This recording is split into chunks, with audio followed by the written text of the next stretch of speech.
नमस्कार साथियों, राजधानी लखनऊ में आज ऐसी शख्सियत से मिलाते हैं जो कि इमरान प्रतापगढ़ी जी, जो कि राज्यसभा सांसद हैं। उनके रचनाओं के बारे में, उनके बायोग्राफी के बारे में आज हम उनसे जानना चाहते हैं। हमारे साथ मौजूद हैं समाज सेविका एवं मेकअप आर्टिस्ट एवं डिजाइनर हीरा सिद्दीका जी मौजूद हैं। बहुत बहुत स्वागत है आपका राजधानी लखनऊ, जो कि गंगा जमुनी तहजीब का एक शहर है। बहुत बहुत स्वागत है आपका। जी शुक्रिया। तो आप इनके बायोग्राफी के बारे में बताइए कि आप इनके बारे में कब से आप परिचित हैं और किस तरीके से आप इनके बारे में जानती हैं। इनका जो व्यक्तित्व है, कृतित्व है, कैसे आप इनसे परिचित हैं, कैसे प्रभावित हैं? जी देखिए, मैंने 2010 के आसपास मेरा ख़्याल है इनको पहली मर्तबा सुना था, जब इन्होंने मदरसे की नज़्म पढ़ी थी।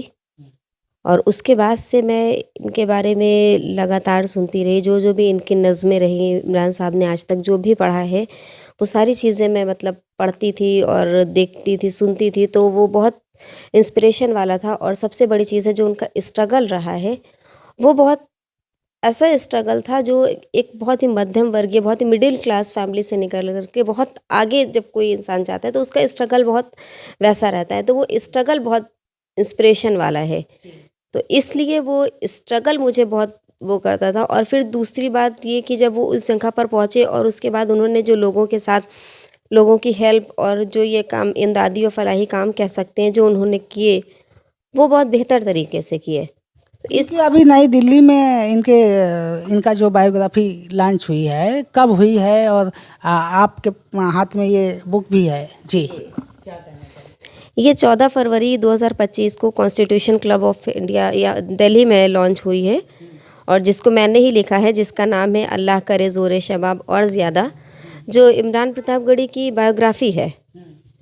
और ये मैंने लिखी है, जो भी इनकी ज़िंदगी के बारे में जो भी मैंने जाना है, वो चीज़ सारी इसमें मेंशन है। और सबसे बड़ी चीज़ इसमें एक चीज़ मैं और क्लियर करना चाहती थी इस किताब को लिखने में, कि जो उन पर तमाम शायरों के बहुत गलत जो एलिगेशंस हैं उन पर लगाए गए, जो नेगेटिव बातें उनके लिए होती हैं, वो सारी चीज़ें मैं क्लियर करना चाहती थी।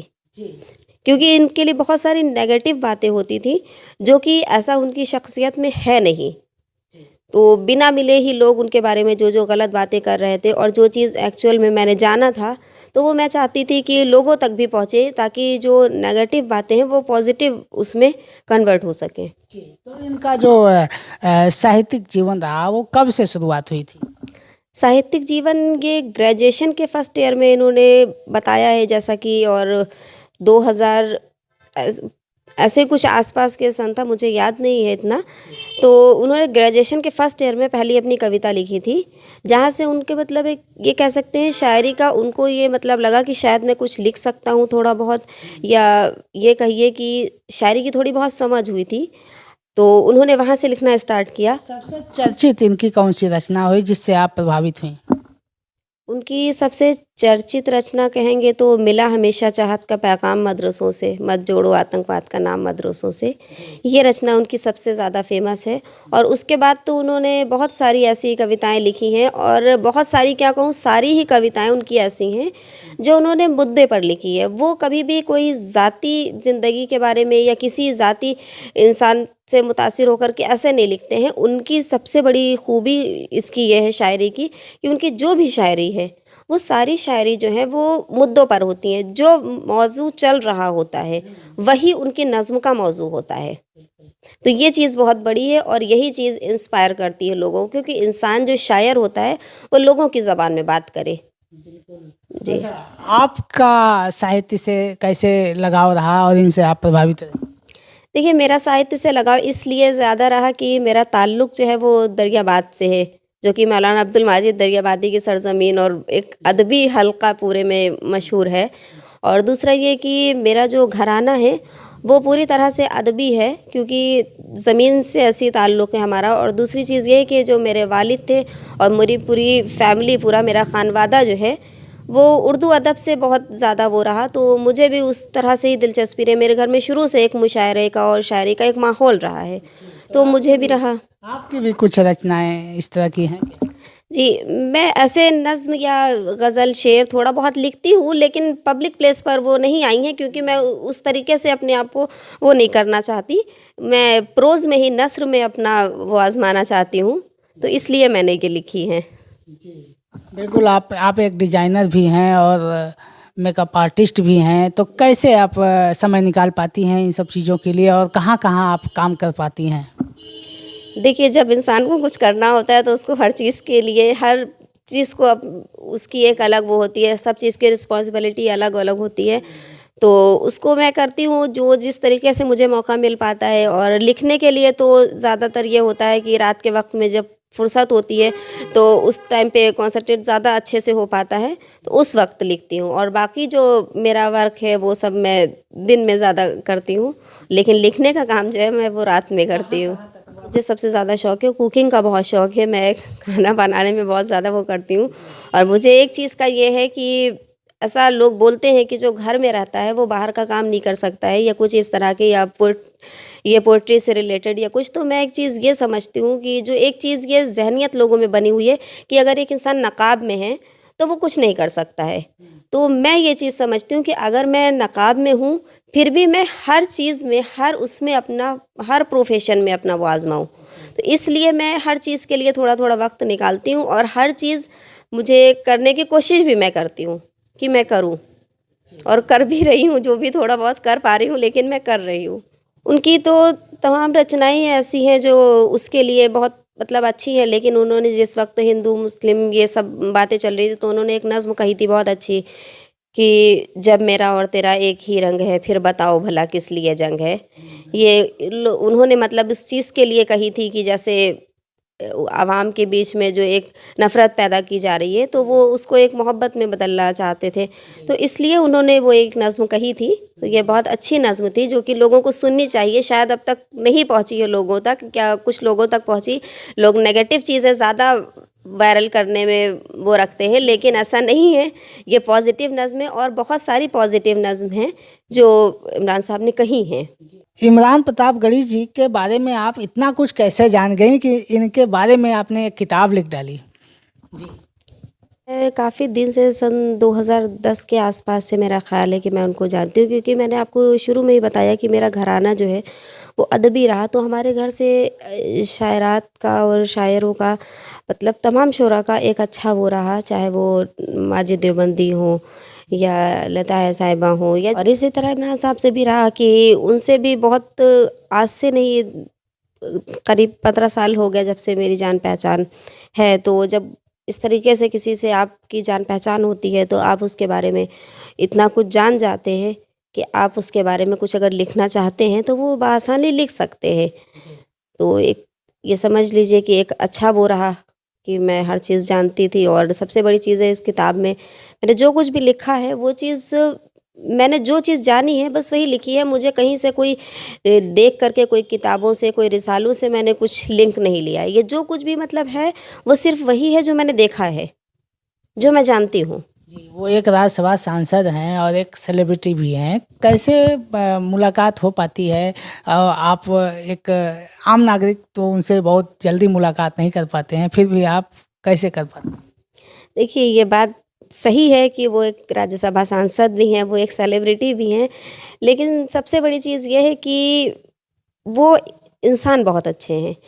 और दूसरी सबसे बड़ी चीज़ ये है कि जो इस वक्त अब उनसे मिलना चाहता है, तो उसको एक प्रोटोकॉल फॉलो करना होता है कि भाई इतने बड़े इंसान से मिलने के लिए आपको प्रोटोकॉल चाहिए, जिस तरह से वो सारी चीज़। लेकिन जो उनका पुराना जान पहचान वाला है, जो उनके पुराने साथी हैं, जो उनके पुराने दोस्त हैं, तो उनको उनसे मिलने के लिए किसी चीज़ की ज़रूरत नहीं होती है, क्योंकि वो कभी भी इस चीज़ को पसंद नहीं करते हैं कि कोई भी उनसे बहुत ज़्यादा अदब जितना दिखाते हैं लोग, वो भी चीज़ वो नहीं इस चीज़ को मतलब मानते हैं। उनका ये है कि जो लोग हमारे पुराने साथी हैं, वो उन्होंने हमारा पूरा दौर देखा, तो वो हमारे अच्छे वक्त के साथी, अगर बुरे वक्त के रहे हैं तो अच्छे वक्त के भी हैं, तो वो उनसे बहुत अच्छे से मिलते हैं। तो जब जिस तरीके से और भी उनके दोस्तों से मिलते हैं, सबसे मिलते हैं, तो मैं भी आज से नहीं जानती हूँ, मैं भी इतने दिनों से जानती हूँ।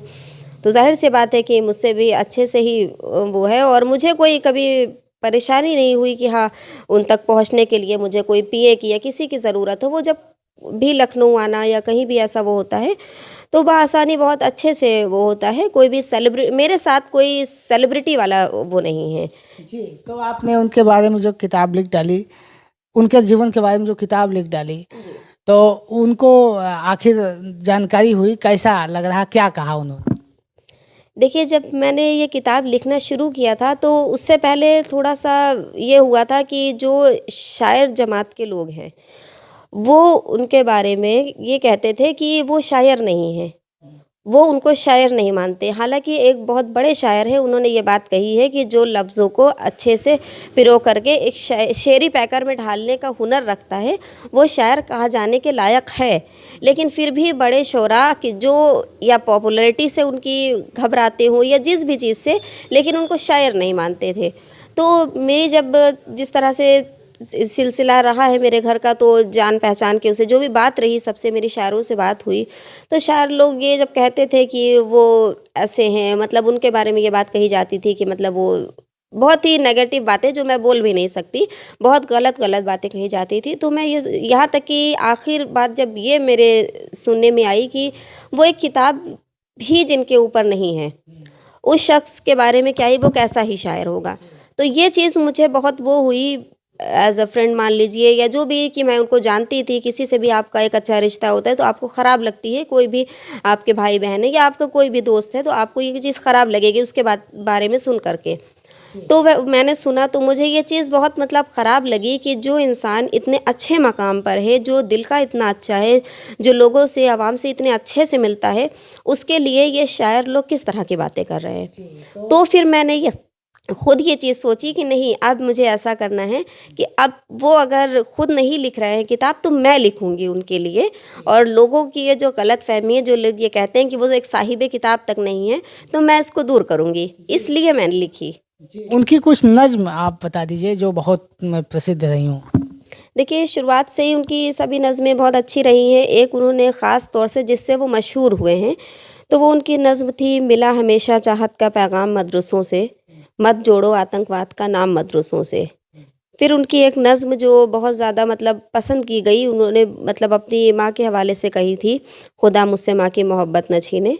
ये नज़्म बहुत अच्छी नज़्म थी। फिर उसके बाद उन्होंने तमाम मौज़ू जो भी होते रहे उस पर कही। एक नज़्म उन्होंने बहुत अच्छी कही थी, जब मेरा और तेरा एक ही रंग है, फिर बताओ भला किस लिए जंग है। ये मुस्लिम हिंदू भाईचारा कायम करने के लिए उन्होंने ये नज़्म कही थी, जो एलिगेशंस लगते थे उन पर और जो आवाम में जो चीज़ें चल रही थी दुनिया में, उस चीज़ को मतलब एक ख़त्म करने के लिए कहा जाए तो उन्होंने ये नज़्म कही थी, जिसे लोगों को सुननी भी चाहिए। बहुत अच्छी नज़्म थी वो। तो आपसी भाईचारा बना रहे हिंदुस्तान में, उस तरीके की भावना से वो नज़्म लिखते थे। जी जी, उस तरह की भी लिखी है। जैसे उन्होंने एक नज़्म ये लिखी थी, मेरा मस्कन मेरी जन्नत को सलामत रखना, मेरे मौला मेरे भारत को सलामत रखना।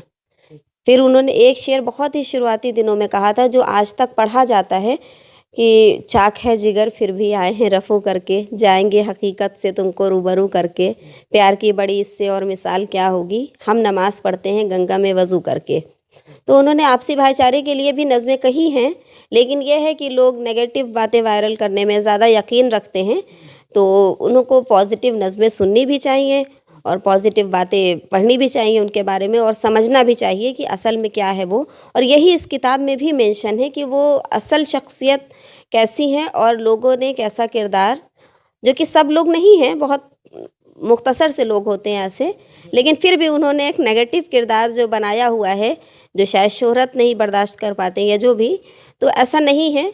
पॉजिटिव चीज़ें उनकी देखनी चाहिए। और सबसे बड़ी चीज़ उनकी एक जो ख़ास खूबी है जिससे लोग बहुत मुतासिर होते हैं, वो ये है उनके इमदादी और फलाही काम। मतलब वो लोगों की मदद बहुत ज़्यादा, मतलब इस लेवल तक मदद करते हैं कि शायद लोग सोच भी नहीं सकते। जी। इमरान प्रतापगढ़ी जी के बारे में इतना सब कुछ आप लिखा और उनके बारे में लिखा, और जो आपने उनकी नज़में सुनाई और उनका जो तमाम तरह की नेगेटिविटी लोग बताते हैं कि इस तरह के हैं उस तरह के हैं, आपने वो भी दूर किया। आपसे बात करके बहुत अच्छा लगा। आई कनेक्ट न्यूज़ के लिए राजधानी लखनऊ से मैं सुभाष निषाद।